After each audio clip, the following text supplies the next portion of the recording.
Assalamualaikum warahmatullahi wabarakatuh. Alhamdulillahilladzi fadala bani adamil ilmi wal amal ala jamingil alam.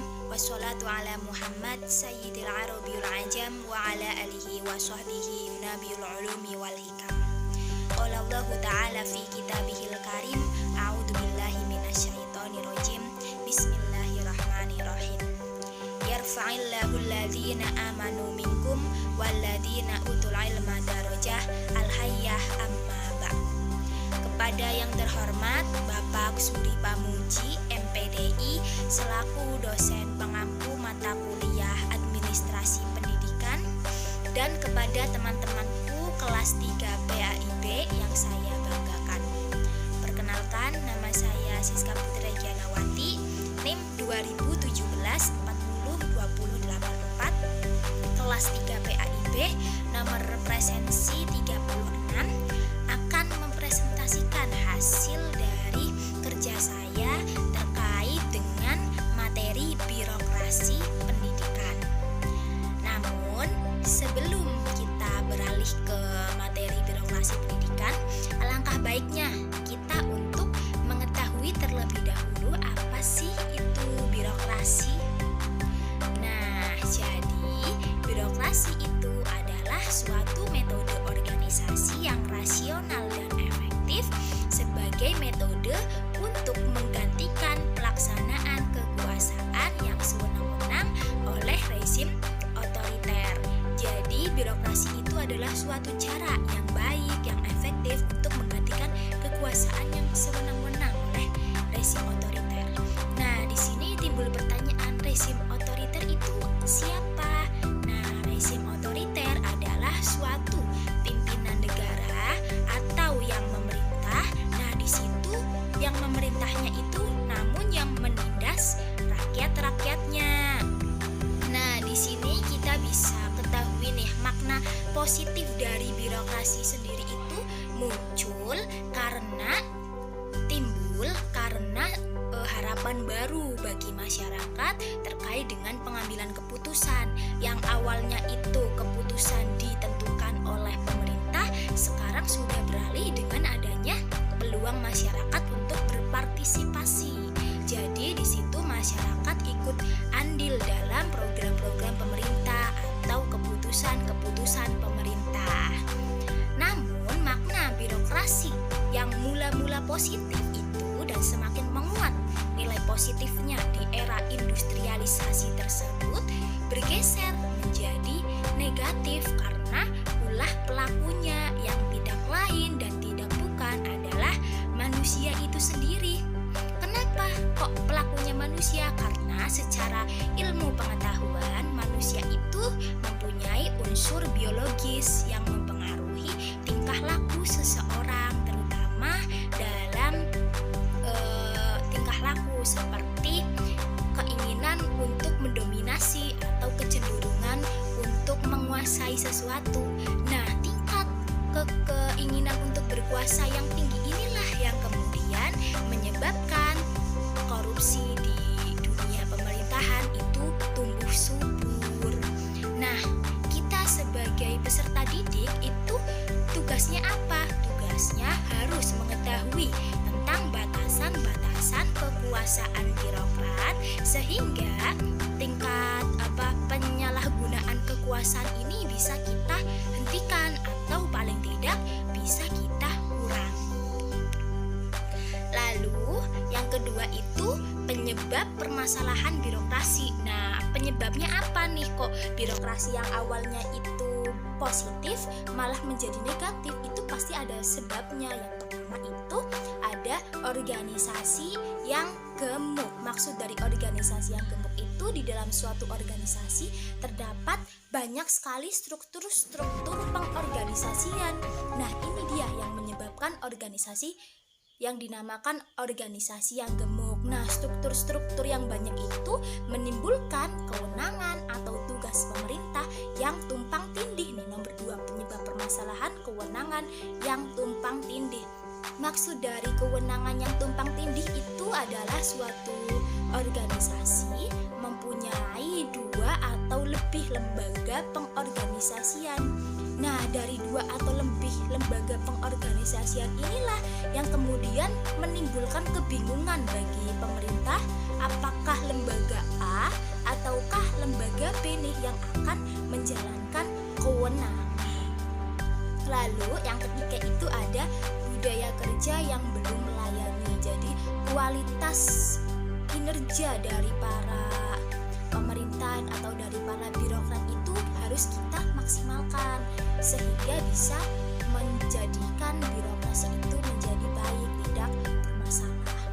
Lalu yang keempat itu adalah pelayanan yang multitafsir. Maksud dari pelayanan yang multitafsir itu adalah pelayanan yang memiliki makna yang ganda. Jadi bukan hanya satu makna, namun bisa 2, bisa 3. Nah, makna yang multitafsir atau makna yang ganda inilah yang kemudian menyebabkan hukum di dunia pemerintahan itu tidak pasti. Lalu yang kelima ada sumber daya manusia yang segaran dan kualitasnya tidak merata. Maksud dari kualitasnya tidak merata itu bisa kita ilustrasikan seperti di sekolah A itu sumber daya manusia gurunya ada 4, di sekolah B itu ada 15. Nah, ini kan sumber dayanya tidak merata. Maka harus kita ratakan nih, misalnya di sekolah A itu ada 7, sekolah B 7 atau 8 minimal gitu. Jadi harus seimbang gitu. Lalu yang nomor 6 itu ada kebijakan politik yang tidak transparan. Maksud dari tidak transparan itu di dalam pemerintahan itu dalam menjalankan tugas-tugasnya itu ditutup-tutupi atau tidak terang-terangan. Nah, inilah yang kemudian dimaksud dengan tidak transparan. Nah, kalau teman-teman semua nanti menjadi anggota pemerintah, alangkah baiknya nih kalau di dalam mengerjakan tugas-tugasnya itu harus bersifat publik atau diketahui oleh seluruh lapisan masyarakat, kecuali dalam hal rahasia negara yang tentunya harus hanya diketahui oleh orang-orang tertentu saja. Oke, selanjutnya itu ada birokrasi pendidikan. Birokrasi pendidikan ini juga sebagai bagian yang tidak terpisahkan dari birokrasi pemerintahan secara umum, juga terasuki oleh keserakahan birokrasi. Jadi bukan hanya birokrasi pemerintah saja yang terasuki oleh keserakahan, birokrasi pendidikan juga ya, karena notabene di sini objeknya itu adalah manusia yang notabene mempunyai unsur biologis yaitu haus akan kekuasaan. Lalu birokrasi pendidikan seperti itu keberadaannya lebih banyak merusak daripada membangun pendidikan. Seperti keberadaan kantor-kantor pendidikan dari tingkat kabupaten hingga ke pusat lebih banyak menggerogoti daripada menyumbang perkembangan pendidikan. Maksudnya di sini adalah program-program kerja yang sudah direncanakan itu lebih banyak tidak terselesaikan atau kinerjanya itu belum baik. Yang penting uang keluar dulu, soal kinerjanya nanti baik atau tidak urusan belakangan. Nah, inilah yang disebut dengan merusak daripada membangun pendidikan. Lalu ke materi berikutnya yaitu analisis sudut pandang birokrasi. Yang pertama, melalui tingkah laku para pelaku pendidikan mulai dari sekolah atau UPT pendidikan, dinas pendidikan, dan instansi birokrasi di atasnya. Kalau kita berbicara tentang organisasi itu pasti tidak luput dari adanya interaksi antar individu dengan individu. Dalam birokrasi pun seperti itu. Maka dari hal itu tingkah laku dari individu, karakteristik dari organisasi pun harus diperhatikan, karena kalau tidak diperhatikan keduanya itu akan menimbulkan birokrasi yang negatif atau birokrasinya itu bermasalah. Nah, contoh dari tingkah laku individu organisasi itu seperti pengalaman, seperti pengetahuan, terus juga seperti kerja dan sebagainya. Kalau karakteristik dari organisasi itu sendiri seperti tugas-tugas organisasi, wewenang, tanggung jawab, dan lain sebagainya. Lalu yang kedua ada dilihat dari tingkat pelayanan dalam konsep administrasi publik. Jadi kalau kita berbicara tentang birokrasi, alangkah baiknya itu kita menengok nih tingkat pelayanannya itu bagaimana, karena yang dilihat pertama itu adalah tingkat pelayanannya, apakah baik ataukah kurang maksimal dan lain sebagainya. Dan dalam birokrasi ini kita harus sangat-sangat memperhatikan tingkat pelayanan daripada sebuah birokrasi tersebut.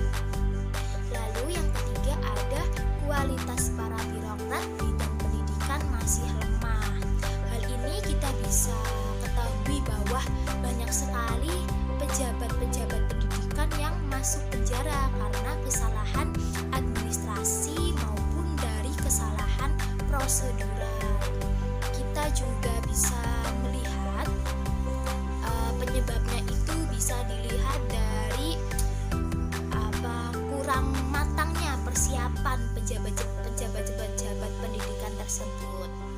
Lalu kita juga bisa melihat nih, akhir-akhir ini banyak sekali pejabat-pejabat pendidikan yang diangkat pangkatnya karena kedekatan politiknya dengan atasannya. Itu sebenarnya nggak baik, tapi memang sudah merambat nih di dalam dunia birokrasi. Hal ini harus kita hilangkan agar birokrasi di dunia pemerintahan itu, khususnya di dunia pendidikan itu, bisa kita maksimalkan.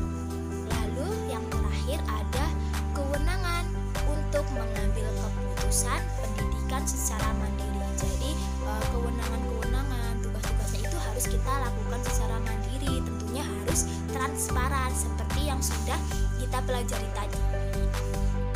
Lalu ada buruknya perilaku birokrat pendidikan dan karakteristik organisasi pendidikan yang lebih baik. Jadi buruknya perilaku birokrat itu menyebabkan tingkat layanan pendidikan kepada masyarakat juga belum baik. Syaratnya apa kalau kita menginginkan tingkat birokrat kita menjadi baik? Ya kita harus meningkatkan kualitas sumber daya manusia, kualitas individunya, ataupun juga kualitas karakteristik daripada organisasi tersebut. Nah, penerapan standar pelayanan pendidikan menjadi kebutuhan mendesak dan mendasar agar pelayanan pendidikan bisa diberikan dengan layak. Jadi pelayanan itu harus kita terapkan dalam kebutuhan yang mendesak dan mendasar. Jadi dasar dari standar birokrat itu pelayanan harus kita tingkatkan agar menjadi pendidikan yang layak. Lalu ada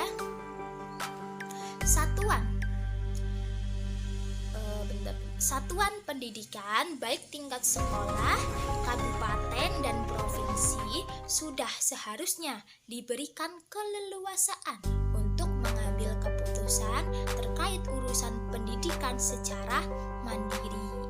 Urusan pendidikan sudah selayaknya dijauhkan dari urusan-urusan politik seperti tadi, sehingga para pelaku pendidikan memiliki kemandirian dalam menyelesaikan masalahnya secara kreatif dan tanggung jawab. Jadi kalau kita membahas pendidikan, ya pendidikan, apalagi kalau soal pangkat, pejabat, itu kita harus jauhkan dari politik agar tercipta birokrasi yang positif